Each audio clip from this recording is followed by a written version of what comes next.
Hello, hello. It is so nice to see you. Let me just get situated here.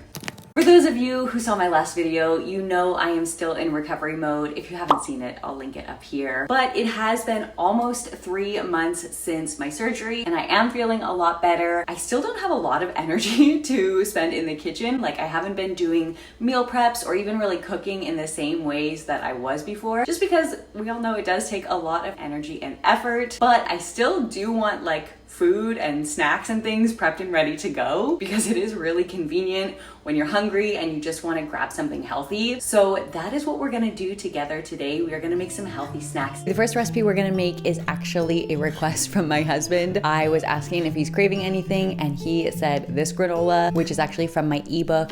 I'll link that down below in case you're interested, but he is obsessed with this granola and it is honestly so easy. And I like that this recipe is a little bit healthier because it uses ground flax, which is high in omega-3s, which supports brain health by reducing inflammation and promoting cognitive function. So even if you didn't just have brain surgery, still really healthy for you to eat. And then I also like that it uses maple syrup instead of sugar. Of course, maple syrup is still a sweetener, it is still sugar, but it is a little bit healthier because it has some vitamins and minerals that regular sugar doesn't. So we're gonna start by preheating the oven to 350 and then mix all our ingredients together in one bowl. For this granola, we just need rolled oats, nuts of choice. I'm using almonds and walnuts today.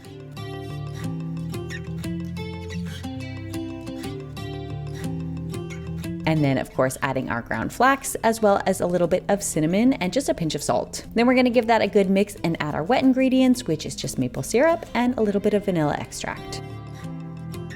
And then give that a thorough mix, make sure everything is well incorporated, and then add it onto your baking tray. I'm just using these reusable silicone mats, and that way I don't need to scrub down my baking sheet after I'm done. I just throw the mats in the dishwasher, which is so convenient. And then you wanna spread this out pretty thin. Just press it down into a pretty even and well spread out rectangle. And then we'll pop that in the oven to bake. Okay, let's go ahead and do our next snack, which is going to be kale chips. Now, kale chips are one of those quintessential vegan foods that everyone's like, oh, kale chips. But honestly, they're so tasty. I can't believe I haven't made kale chips in so long. I actually had to go back to my old video and look up the recipe for it because that's how long it's been since I've last made kale chips. But they are so easy and delicious. I'm like, why haven't I been making these all the time? Especially if you've done a little bit of prep work, if your veggies are washed and chopped. So you can either use oil or tahini for this recipe. I'm gonna use tahini because I like the consistency that it gives the chips. It makes the coating a little bit thicker, which makes it very similar to those store-bought kale chips that are so good and we are trying to replicate here. So I actually prefer tahini here, but if you only have olive oil or avocado oil, either of those will be fine as well. Of course, kale is rich in antioxidants, vitamin K, and folate, but it's also a really good source of fiber and prebiotics, which is really good for your gut health, especially for someone like me who's been on antibiotics for a long time. It's really important to feed good things back into your gut and restore that microbiome to a healthy state.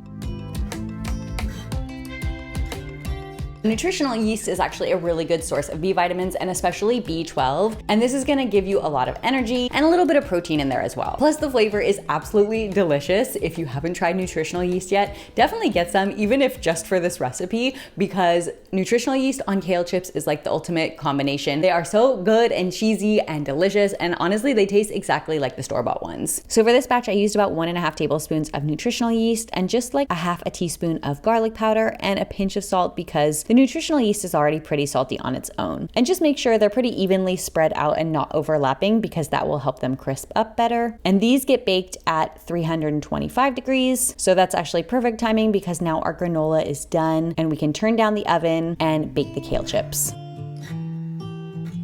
And you do want to let this granola sit for about 15 to 20 minutes to cool. And our last recipe today, another quintessential vegan recipe that I also feel like I've been sleeping on. I don't know why I haven't been making chia pudding all the time. I guess I probably made it a lot when I first went vegan and it became old news really quickly. So I kind of just forgot about it. But it is such a good snack and I'm gonna make it sweet today so that I can use it as kind of like a dessert replacement. So this is another one that's also kind of secretly healthy because chia seeds are of course rich in omega-3 fatty acids, which which support brain health. And they're also high in fiber and have essential minerals like magnesium, which can aid in overall brain function and also heart health. Now, this recipe is super versatile. If you don't have soy milk, if you want to use another kind of plant milk, that is totally fine. The vegan yogurt is totally optional as well. And I'm using this silk coconut yogurt because I really love the flavor and I feel that it just gives the chia pudding a really nice creamy texture as well. Now, this is one of my all-time favorite ingredients to use for vanilla desserts. It is so much tastier than vanilla extract. I put it in my ice creams, I put it in my waffles and pancakes. It just makes everything such the perfect vanilla flavor. Like honestly, this is gonna take your chia pudding to the next level. And then of course we'll add our chia. And if you don't like the consistency of chia seeds and you still want like the health benefits of them, you can always grind them up. You can either grind them before you use them in the chia pudding or just make this chia pudding and then pop the whole thing in the blender. And then you won't have like that seedy texture. It'll be a lot smoother, but you'll still have all of the thickening effects that chia seeds have. Now, I know this looks thin, but trust me, it is going to thicken up overnight. That is the magic of chia seeds. So just trust the process on this one. I promise tomorrow you will have a nice thick pudding. Now let's check on our kale chips, and we're just looking for them to get crisp here. So flipping them over like this will just help to do that. And then those can go back in the oven for another 5 or 10 minutes while we put away our cooled granola. And you can see now that it's fully cooled, it is really easy to break apart big clusters like this. So just go ahead and break up all the clusters and then add it into your storage containers. And now our kale chips are done as well. And just listen to the crunch on these. And honestly, my husband and I are probably going to finish off this entire batch in a matter of like 20 minutes. So if you have been needing to get some greens in, this is a really good way. And then for serving up the chia pudding, I usually like to do it with some kind of fruit. So I'm just using some mango that I had in the freezer, but you can totally serve this as is or with any fruit that you like. And lastly, for the granola, I love it with vegan yogurt, again, to get those probiotics in. I also do it with a little bit of fruit on there as well, and it makes just a perfect breakfast or even an afternoon snack. So thank you for joining me in my kitchen today. And if you are looking for more easy and healthy recipes, I'm gonna link this one right here for you to watch. And I bet it's one that you've actually never seen before.